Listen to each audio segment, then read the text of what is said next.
네, 시사인의 김원지 기자 모셨습니다. 어서 오세요. 네, 안녕하세요. 오마이뉴스의 곽우신 기자 모셨습니다. 어서 오세요. 네, 안녕하세요. 간밤에 김병기 민주당 의원에 대한 제명 결정이 내려졌습니다. 예상하셨습니까? 네, 뭐 예상된 결과였는데 뿐만 아니라 김병기 전 원내대표가 반발할 거라는 것도 예상되었던 시나리오여가지고요. 그렇죠. 지금 본인이 재심을 청구하겠다는 거지 않습니까? 그래서 경우에 따라서는 이번 주에 제명 의결이 안 될 수도 있겠다라고 하는 전망이 나오고 근데 있습니다. 이제 그 일부 기사를 보면 그래서 결국은 비상징계, 네. 제명을 확정하는 카드로 갈 수가 있다 이런 얘기도 좀 나오더라고요. 네, 사실은 이미 박순석 대변인이 지난 주말 기자 간담회 때 예고를 한 부분이 있죠. 명확하게 딱 그렇게 할 거라고 얘기한 건 아니지만 뉘앙스를 보게 되면 그렇죠. 압박 강도 상당히 높인 거였고 사실은 어떻게 보면 김병기 의원한테 몇 번의 기회가 주어진 거였거든요. 자진 탈당을 하든가 아니면 하다못해 이번 윤리심판원 결정을 겸허히 수용하겠다고 하든가 이제 이런 식으로 마무리할 수도 있는 부분이었는데 강하게 반발하다 보니까 당에 지금 큰 부담이 되고 있는 상황이잖아요. 그리고 심지어 당 지지층에서도 거의 지금 김병기 의원에 대해서 비통하는 분위기가 굉장히 강하기 때문에 당에선 더 이상 주저할 필요가 없지 않을까 싶긴 합니다. 그러니까 뭐 제명 결정에 대해서 여기서 분석하고 말 건 별로 없는 것 같고 오히려 분석할 건 이거 같은데 김병기 의원은 왜 저럴까? 왜 버틸까? 왜 억울하다고 할까? 이걸 한번 짚어봐야 될 것 같은데 왜예요? 왜 그러는 거예요? 저희가 뭐 수차례 말했지만 지금까지 보여왔던 행보에서 다를 바가 없다라는 지점에서 이해해야 될 바가 있는 것 같고요. 그러니까 뭔가 가지고 있다라고 하는 음모론에 대해서는 그러니까 본인의 어떤 태도와 당의 태도 때문에 그게 증폭되고 있는 것이지 실제로 그게 있다라고 보기엔 좀 어려운 지점은 있는 것 같습니다. 그러니까 내가 입만 열면 그거 얘기하는 거예요? 뭐 그렇죠. 그러니까 왜냐하면 지금까지의 강선우 의원과의 녹취만 있는 게 아니지 않겠느냐. 행태를 봤을 경우에는 다양한 정보들을 알고 있고 그래서 그것을 가지고는 당과 딜하려고 한다라고 하는 의혹들이 있지 않았습니까?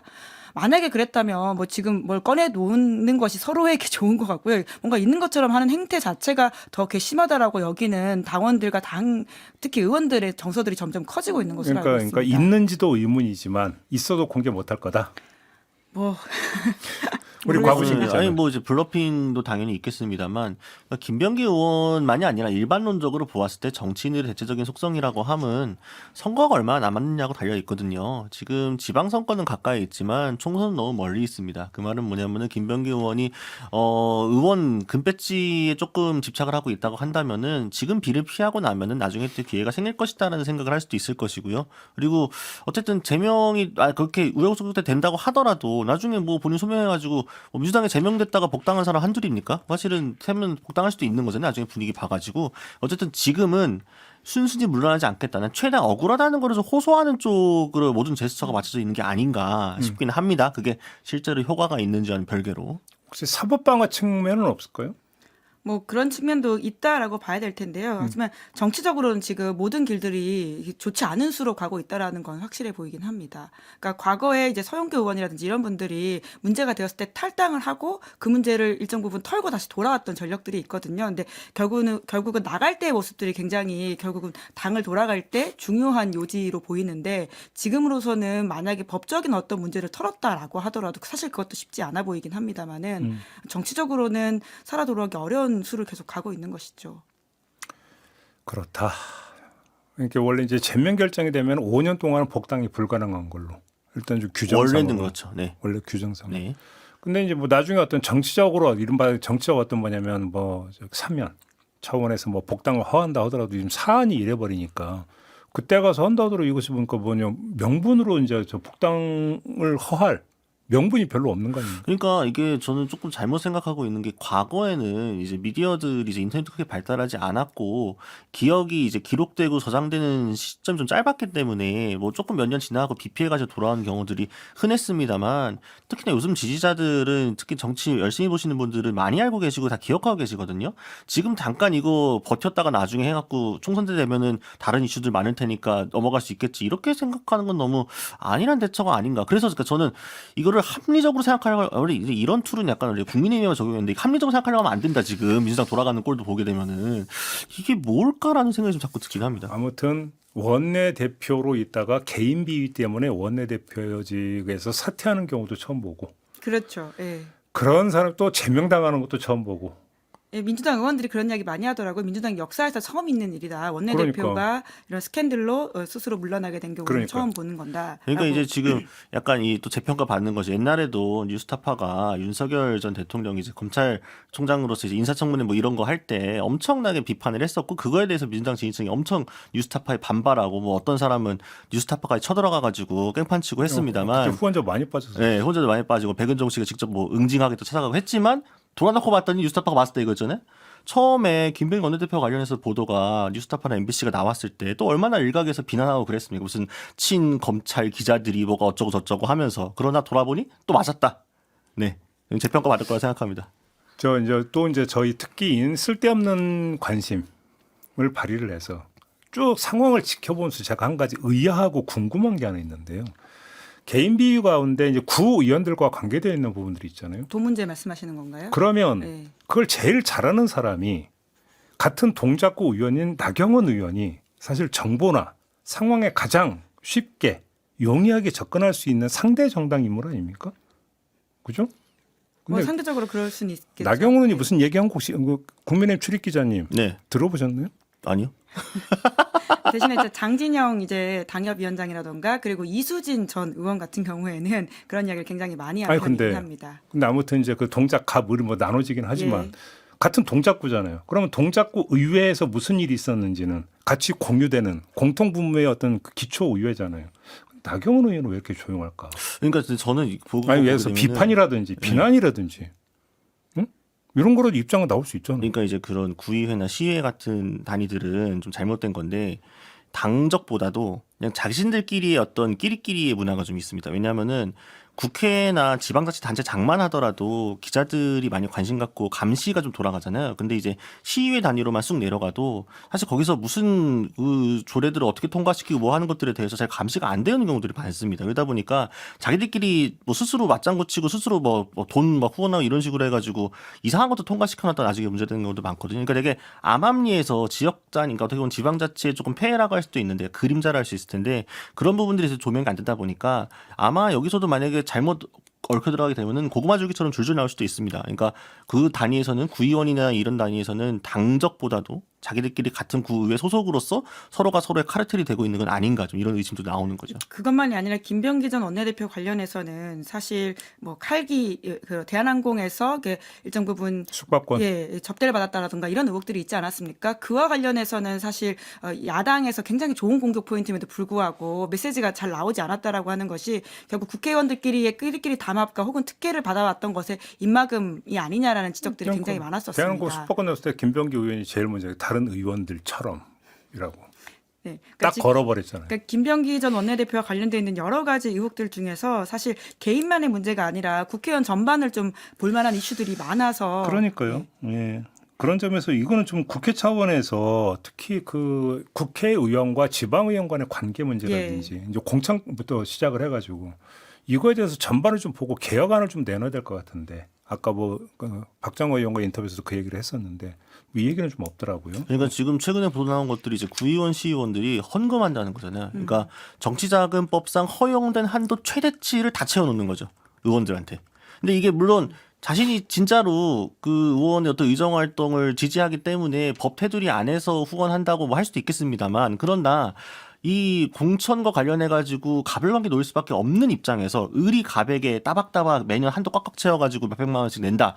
이거 누가 봐도 사실상 헌금하는 거 아닙니까? 그래서 이런 부분들도 상당히 파헤칠만 하다. 최근에 KBS 보도 있었습니다만 이런 문화는 좀 끊어내야 될 것 같습니다. 예, 또 하나만 더 지적하자면 법카 관련해 가지고도 그러니까 그 의회 의장들 혹은 부의장이 사용하는 법카를 사실상 개인 전용으로 썼다라고 하는 의혹이 있지 않습니까? 현역 국회의원들 혹은 가족들이 썼다라고 하는 의혹인데요. 그 부분은 충분하게 바로잡을 수 있는 이슈라고 봅니다. 그러니까요.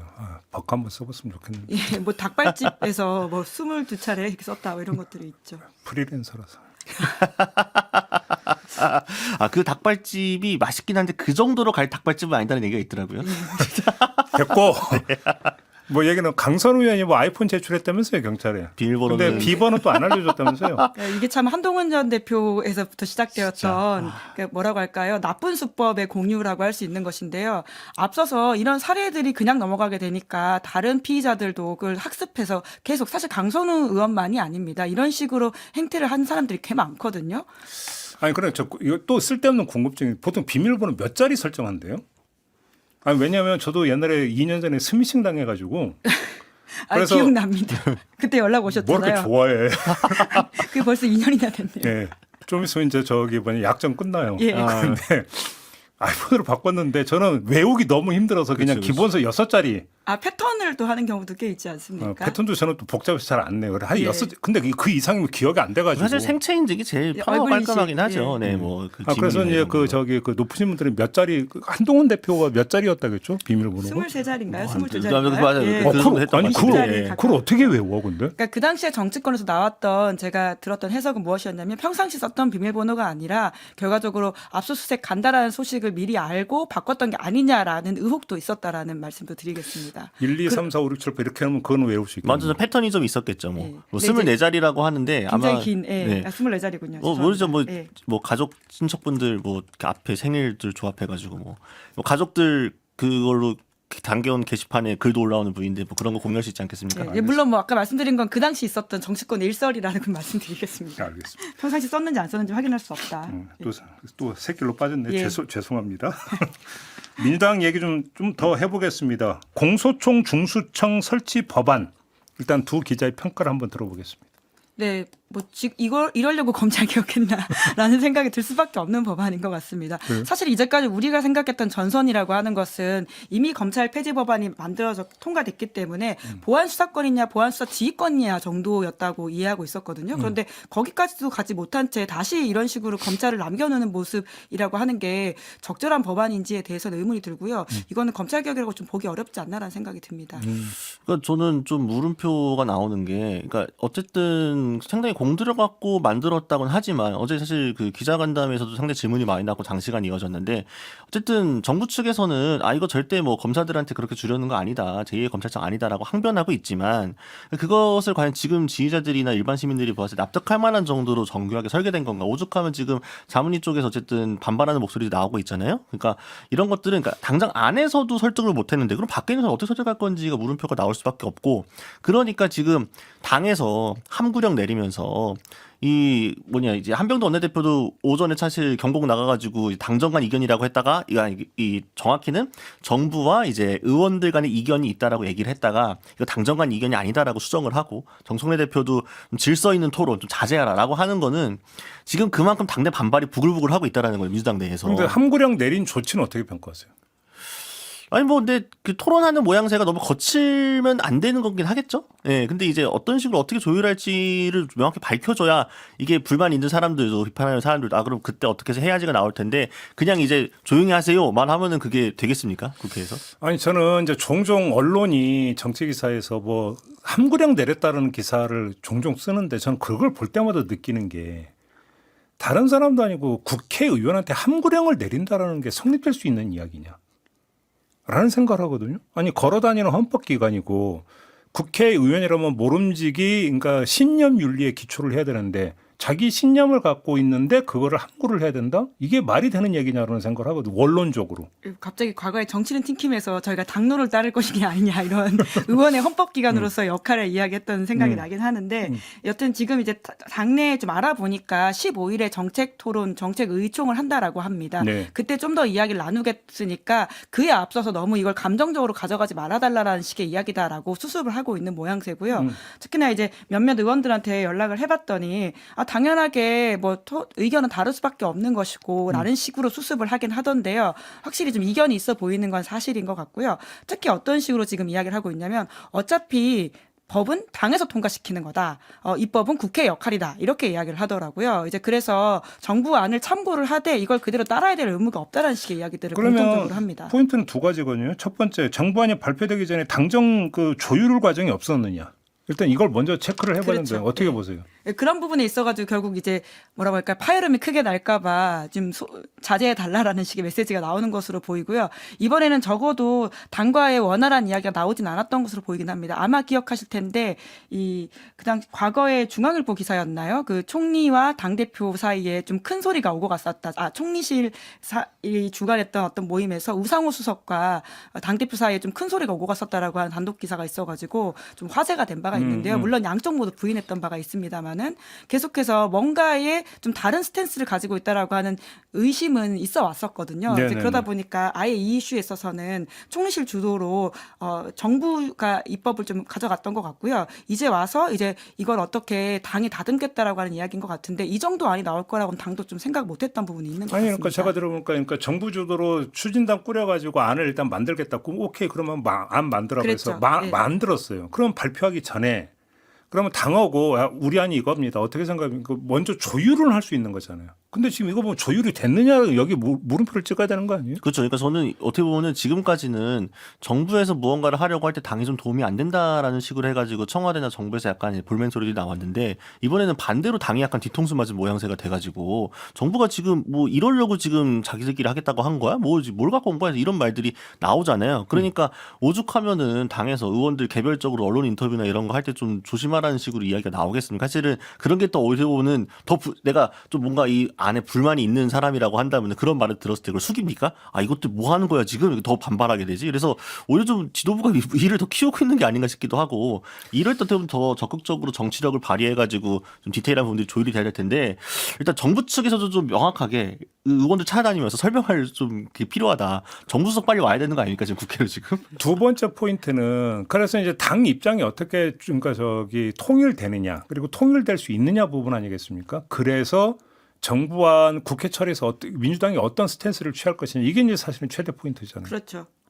근데 적어도 지금 안을 그대로 수용하진 않을 것으로 보이긴 합니다. 예, 입법은 당의 역할이다라고 여러 명이 이야기를 하더라고요. 그리고 지금과 관련되어 있는 법안에 대해서는 사실 아까 우리가 마지막 라운드가 보안수사권 여부 정도라고 생각했지 여기서 전선이 생길 거라고 생각을 못했잖아요. 이제 그래서 소위 말해서 보안수사권을 유지하느냐 마느냐, 그러니까 보안수사 지휘권을 두느냐에 관련해서는 당내 민주당 안에서도 소위 말해서 강성파와 온건파가 나뉘긴 합니다. 그런데 이번에 나온 안은 제가 소위 말하는 온건파 의원이랑도 이야기를 해봤는데 비판을 많이 하더라고요. 그래서 여기 있어서는 이견이 크지 않은 것으로 보이고 범요건 지지층 안에서도 여기에 대한 굉장히 비토가 크기 때문에 지금 안을 그대로 유지하기는 어렵지 않을까라는 생각이 들긴 합니다. 그러니까 이제 정성호 장관도 어쨌든 법사위에서 약간 충돌이 있는 상황이잖아요. 설전도 오가고 있고. 그러니까 당정 간에 서로가 설득이 안 된다고 하면은 그건 국민을 설득할 수 없습니다. 지지층도 설득할 수 없고요. 저는 아무튼 뭔가 되게 성기고 날 서 있다라는 생각이 좀 많이 들고 왜 이렇게 만들었을까라는 물음표가 계속 나올 수밖에 없거든요. 그게 인식한 공들인 건데. 신장식 최고위원 인터뷰인데 조국 혁신당은 봉욱 민정수석의 역할을 지금 제기를 하잖아요. 그건 어떻게 보세요? 그러니까 이제 봉욱 수석과 정성호 장관이 뭔가 이제 그 친검찰 카르텔에 포섭이 됐거나 혹은 검찰에 좀 그 편을 들고 있기 때문에 이런 말도 안 되는 안이 나온 거 아니냐. 그때 보면 전형적으로 대통령 주변에 이제 환관이 있다. 이런 식의 이야기인 건데 잘 모르겠습니다. 저는 이제 봉욱 수석하고 정성호 장관 약간 다른 것 같기는 한데, 그러니까. 예를 들면은 봉욱 수석이나 정성호 장관이 선의를 가지고 있다고 하더라도 그 주변에서의 조언 그룹이나 이거를 참고하면서 지나치게 검찰 쪽 이야기를 많이 들었다고 한다면 그 밸런스를 맞추기 위한 노력을 과연 했을까? 그 과정에서 뭔가 놓치고 있거나 좀 눈이 가려져 가지고 안 보이고 있는 게 있는 것이 아닐까? 이 생각은 할 수밖에 없습니다. 왜냐하면 아까 말씀드린 것처럼 그런데 왜 자문위에서 그러면 튀어나가는 이런 반발한 목소리 나옵니까? 우리는 의견 전혀 거의 안 들어갔다고. 이것부터가 어떤 정치적인 실패 그 첫 단추가 될 수가 있다. 그래서 검찰개혁 문재인 정부 때도 결국 실패하지 않았습니까? 이번엔 정말 잘 꿰어 맞춰야 될 텐데 지금 같은 모양새로 스타트하는 거는 별로 좋지가 않다. 그래서 빨리 수습하는 게 중요하다 봅니다. 알겠습니다.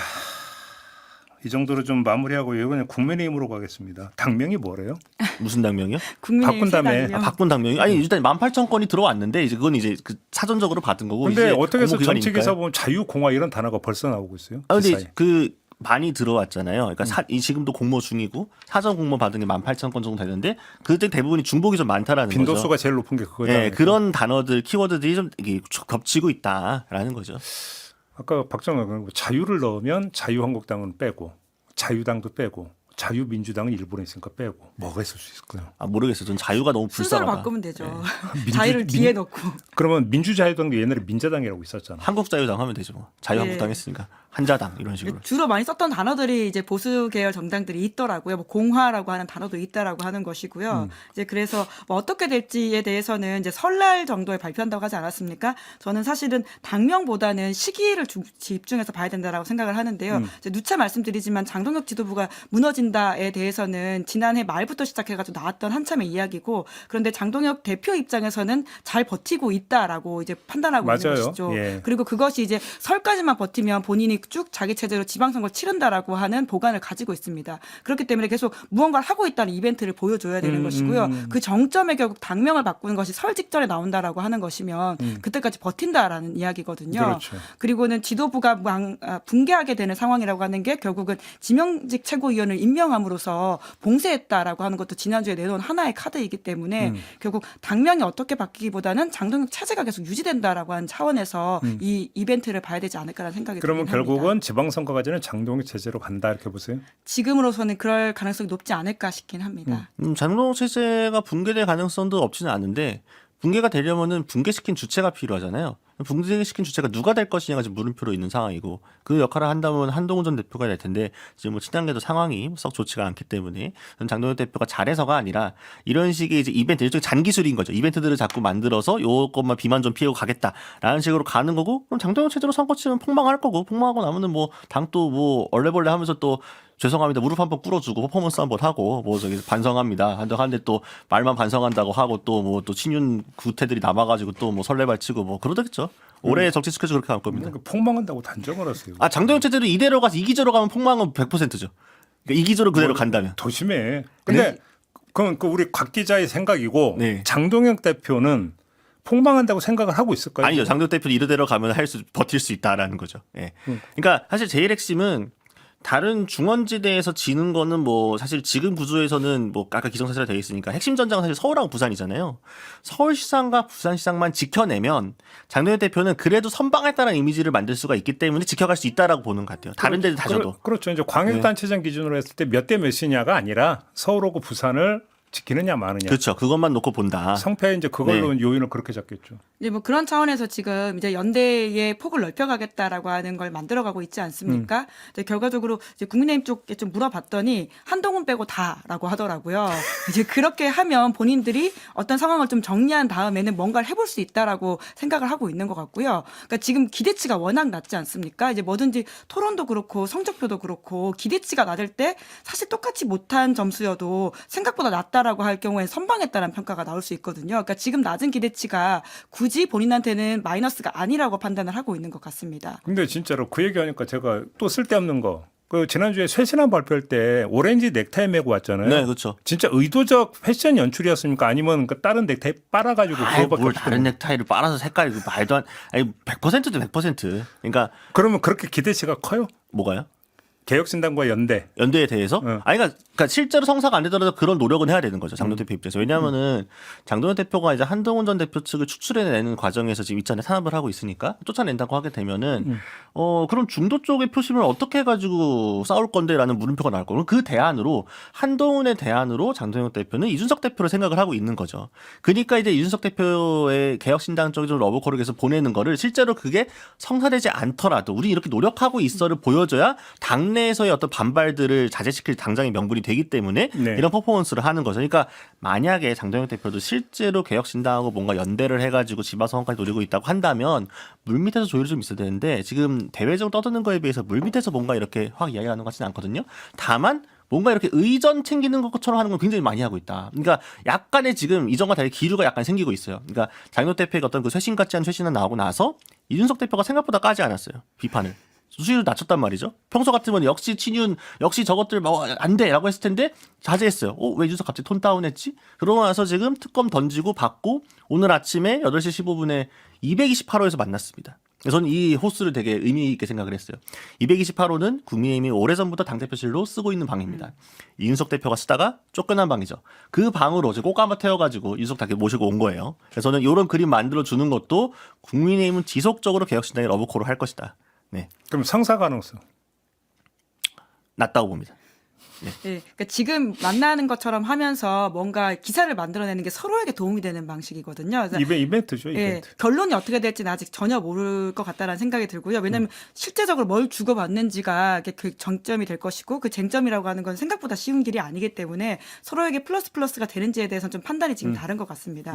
하다못해 국민의힘에서도 이준석 대표와 손을 잡는 것에 대해서 비판하는 강성 지지 그룹이 아직도 있다라고 하거든요. 이제 그렇기 때문에 당 대표가 어떤 선택을 할지에 대해서 그리고 뿐만 아니라 이준석 대표 입장에서도 지금 다시 뉴스밸류를 올리는 차원에서도 본인한테는 도움이 되지만 실제 과거에도 다른 당과 연대를 통해 가지고 지지층을 상당 부분 잃었던 적이 있지 않습니까? 그래서 쉽게 선택하기 어려울 거다라는 식의 이야기가 나오는데 그럼에도 불구하고 뭔가 같이 하는 모양새를 통해 가지고는 이재명 정부를 견제한다라는 정도의 컨셉은 서로에게 도움이 되는 게 맞죠. 지금 우리 제작진이 써는데 그 장동혁 대표가 오늘은 핑크색 넥타이를 맸다는데 빨강과 오렌지가 섞이면 핑크가 되나요? 어떻게 핑크는 되죠? 미래통합당의 색깔이죠.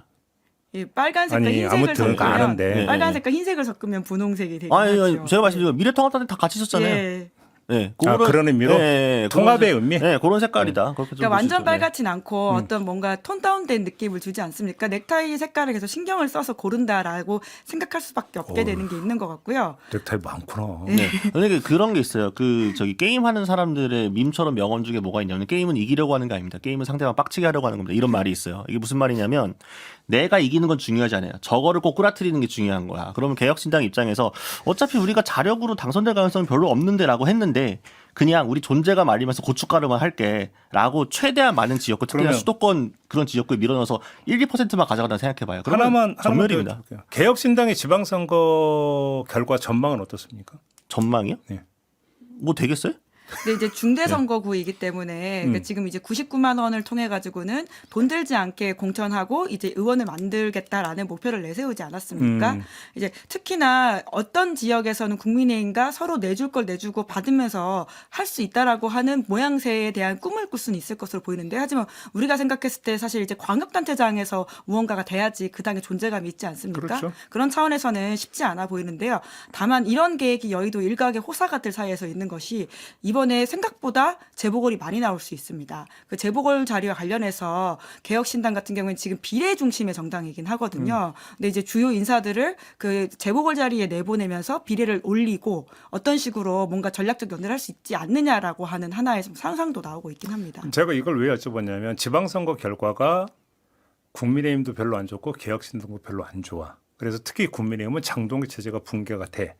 이러면 혹시 양당 간의 연대를 넘은 통합의 가능성이 오히려 그때 가서 더 높아지는 거 아니냐. 아, 그렇죠. 패산병들끼리 모일 수 있죠. 그래서 할수 있어 합칠 수도 우선 있죠. 시간이 네. 많이 남아 있어가지고요. 결과에 따라서 굉장히 큰 변화가 그러니까 있을 수 있습니다. 오히려 그 연대나 통합의 가능성 그때가 더 높아질 수 있다. 그럴 수도 있죠. 그럼 네. 그때 가면 또 당명 또 바꿔요? 뭐 그거야 뭐 한 번 바꾼 거 두 번 못 바꾸면 차라리 오래되기 전에 빨리 바꾸는 게 나을 수도 있죠. 뭐 역시 이 당명은 안 되겠구나라고 뭐 당명 바꾸는 거야 뭐 예전에 바른미래당도 뭐 엄청 바꾸고 뭐 다들 많이 바꿨잖아요. 뭐 예. 그거야 뭐 국민의힘이 생각보다 오래 갔죠. 5년 5개월. 그렇죠. 이게 좀 오래간 생각보다 오래간 이름이죠. 제일 오래 간 게 한나라당 아니에요? 당명이?